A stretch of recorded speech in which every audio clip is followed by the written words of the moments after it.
ganacsigan dahabka ayaanu bilownay ganacsiga dahabka ayaanu hadda ku jirnaa waana ku nimcaysanaa alxamdulilaahi rabbil caalamiin waana maxay tahay dahabkaas ayaanu ku liibaansanaa ilaahay baan ugu dajiyay waanu ladanahay waddankeena ilaahay waxaanu ka rajaynaynaa inuu nabad ilaahay kusoo dabaalo iyo si annaga nagu ganacsanaa waxaad sheegtay 40 sano halkan baasaboorka Soomaaliya ku joogtay oo aad Soomaalinimada ku faanayso faahfaahin naga siintaa والله باسبورك الصومالي قاعد دوحة دبا وحيو هايستانو حيه لكن أنا وحنا هايستان أدونك وبقى لسه إنه يهي عديو لأنه وحوي فرطن سنة وحنا ودن كان صاغ لأنه تضوعات يستقال كي بشي ديسمبر إيه ودن كان صاغ إلى وقت الحاضرنا وحنا كسبنا دبي الحمد لله رب العالمين مركب باسبورك هوري لا أقون سنة حلقي دولة محمد سياد بري ayaa wali ku shaqeynaya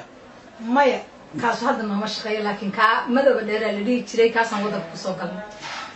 ka bacdi wixii isbedelay oo dhan ilaa hadda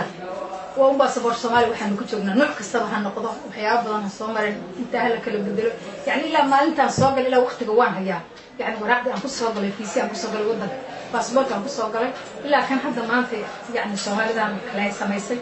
kulli waa wada hayaa baasaboorada oo dhan وانا الحمد لله رب العالمين وانا كفاينا الصومالي لدن هل كان الى وقت وحدي بعطاك كما انا اكل صوماليdu ganacsi bay ku haysataa waa kulli baan santaa alxamdulillah baasaboorka marka deganaansho la idin saaray ha deganaansho oo aan dhacaynin ha ma deganaansho aan dhacaynin